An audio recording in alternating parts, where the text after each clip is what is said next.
change up. Let's see. Can I bring this over some?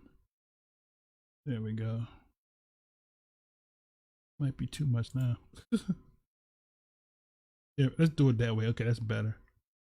All right. I can work with that. Okay. Yeah, I can work with that. Never mind me. I can decrease, right? All right, let's get back in it. Okay. So, the Most High. I lost my place here. Let's see when I scroll down. Let's hold on a second. Where's that? I was at verse. What verse was I at? Verse. Was it 7?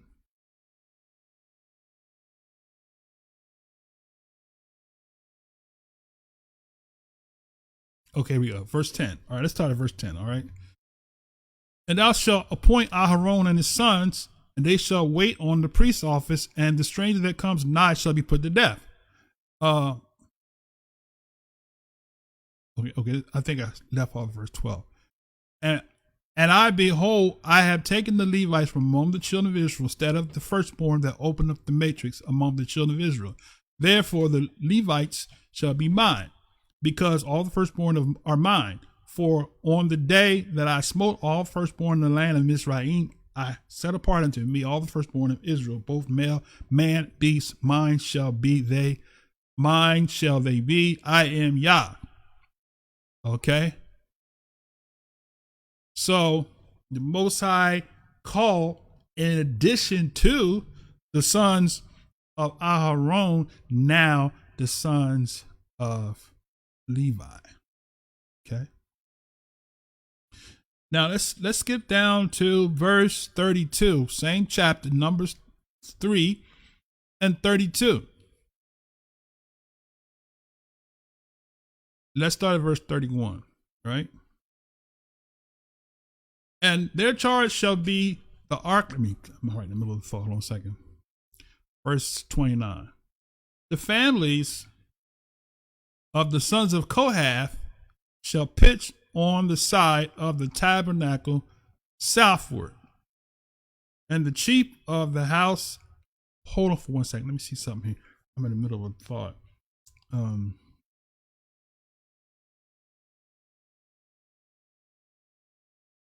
Let's do something real quick. Hold on 1 second. Let me do something real quick.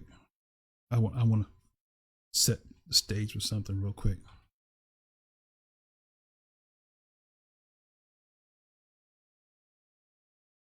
Okay. What I want to do is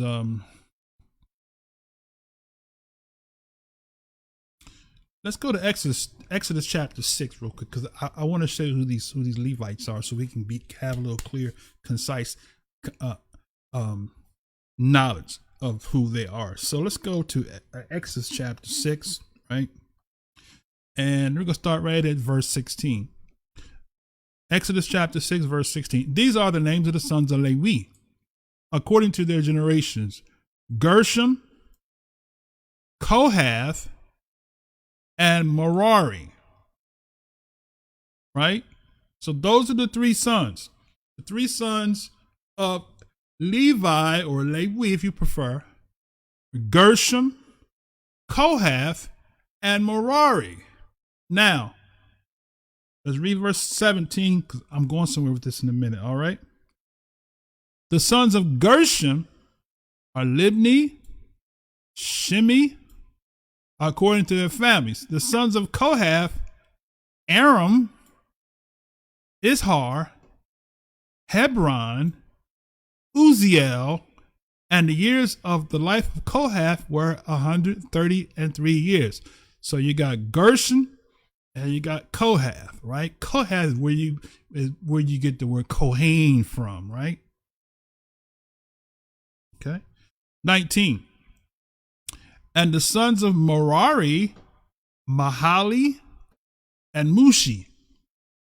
These are the families of Levi according to their generations. Now, here's where you get Moshe and Aharon, right? So the next verse says, Amram, who is the son of Kohath, right, took him Yoshebed or Yokabad, his father's sister to wife.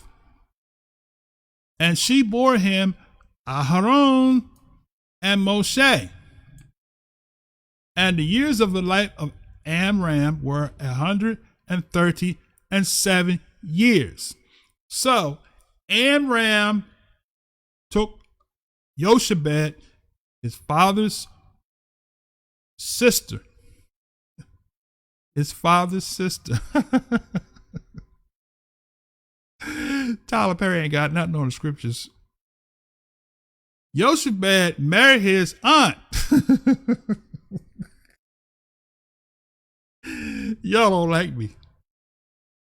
Let that sink in for a second. Amram took Jochebed, his father's sister. Too close for comfort. His father's sister to wife. She bore him Aharon and Moshe, right? Now, so then you have Kohath had another son named Issachar, right? Issachar had Korah, Nepheg, and Zikri, right? And then the other son, Uziel. Uziel had Mishael, Elzaphan, and Zithri, right? And it says, and Aharon took him Eli-Sheba. His wife's name was Eli-Sheba. Elizabeth is an English name. There was no Hebrew name Elizabeth. Messing up some theology now. Her name was Eli-Sheba. Right? Elisha is the masculine of Eli-Sheba. Right? So he took Eli-Sheba. She was the daughter of Amminadab, right? And the sister of Nahshon. Y'all know any Hebrews with the name Nahshon? That's a biblical name, Nahshon, right? It says he took Abinadab, sister Nahshon, to wife, and she bore him Nadab and Abihu and Eleazar and Ithamar. Okay?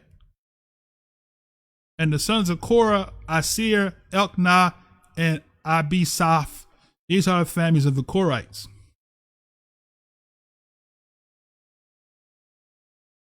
So let's just read this out. Eleazar, Aharon's son, took him one of the daughters of Pethuel to wife. She bore him Phinehas. These are the heads of the fathers of the Levites, according to their families. These are that Aharon and Moshe, to whom Yah said, bring out the children of Yasharal from the land of Mizraim according to their armies. That's interesting right there. According to their armies. These are they which spoke to Pharaoh, king of Mizraim, to bring out the children of Yasharal from Egypt. These are that Moshe and Aharon. And it came to pass on the day when Yah spoke to Moshe in the land of Mizraim, that Yah spoke to Moshe, saying, I am Yah, speak thou to Pharaoh, king of Egypt, and say, I say unto thee. And Moshe said before Yah, behold, I am an uncircumcised lips. And how shall Pharaoh hearken to me? Right? So maybe you got uncircumcised lips. Maybe you don't have the articulation of speech. Don't matter. When y'all put his anointing on you, you gonna speak. Trust me. I guarantee you. Right? I used to be a quiet person. Imagine that, right? People say, you used to be quiet. Yeah, I was. When y'all give you something to say, you gotta open your mouth wide. Speak what Yah says to speak, right? All right, so now I wanted to establish who the Levites are, so we can see that all these people, the sons of Levite, were cousins to Aharon. Right? Now we go back to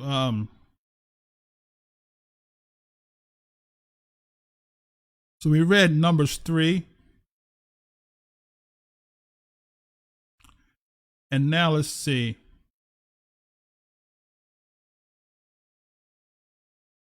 Did I read Exodus chapter 40? Let's do that just in case I didn't read it. Let's go to Exodus chapter 40, right? And we're going to read 12 through 16. All right.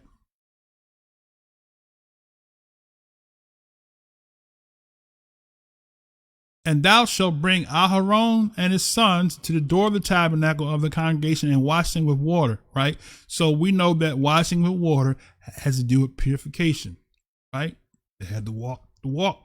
You can't see, we got so many people claiming that they're under the covenant, but they don't want to obey Yah. They got this new covenant of grace. That's just another word for saying, I don't have to obey Yah. I use the phraseology, something that sounds cute and sweet. The new covenant of grace. It's abomination what it is, right? All right. Thou shalt put upon Aharon set apart garments and anoint him and set him apart that he may minister unto me in the priest's office. Now, interesting, right? I want to say that Aharon was older than Moshe, but here his younger brother is consecrating him. How about that? And I stand corrected if I'm wrong. Okay, verse 14.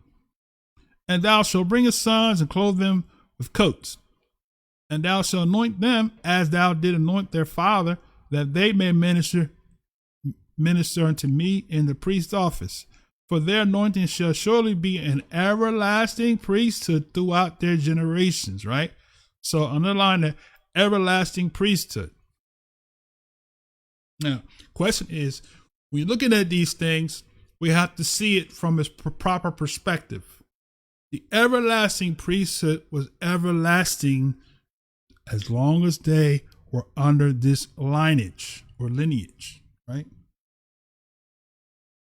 We can see that if we was to actually do a lesson and go into the restoration of Yasharal out of Babylon, and that came back during Ezra and Nehemiah or Nehemiah, they was looking for the priests, right? And they had to follow the genealogies to make sure to be free and clear that these were literal descendants of Levi. Okay? That's what we said, everlasting priesthood, right? Thus did Moshe according to all that Yah commanded him, so did he. Right? And it came to pass in the first month, the second year, on the first day of the month, that the tabernacle was reared up. Okay, that's good. I just want to read down to 16. All right. Now, let's go to Numbers 25. And I'm going to show you something else with regards to the priesthood in Numbers 25, and start at verse 13, right? Now, I want to say this for those of you that are subscribed to this channel. We have another channel. It's Elder Charles Cotton. That's my birth name. And what I do is I take our Shabbat lessons and chop them up into 20-minute segments. I label each one. So I know this, we go through this Shabbat and it's like a 3-hour presentation. You don't have time to fish through that and find what it is. So what I do is, since I have long days while I'm out 13 hours a day on the second day of the week, I listen to them. First, I chop them up at the end of the Shabbat with the software that I use. Then I upload them on that channel and I put titles. So by the end of the second day, which is Monday, I generally have them uploaded in 20-minute segments, and I list what I actually covered in that particular segment. So that works out for some people because You might be looking for something specific. And we cover a lot of materials on our Shabbat lessons. So I don't want anybody to try to, where was it that he said this, that, and the other? So we kind of have it labeled out that way. So if you haven't subscribed to our other channel, right? Let's see if I can do this. Let's see if I can give you the link. Hold on, just bear me 1 second. I'm gonna give you the link so you can subscribe to our other channel. All right.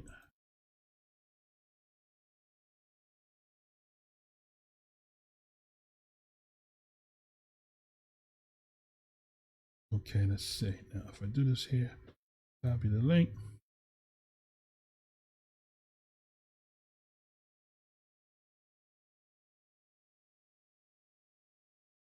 All right. Now, how come I can't post? I think I have to blow it up.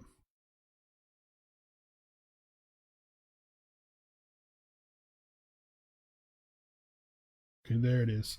Okay, brothers, just bear me 1 second. I have an emergency. Hold on 1 second. Be right back.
right, brothers, sisters, I'm back. Okay, sorry about that. Emergency call. So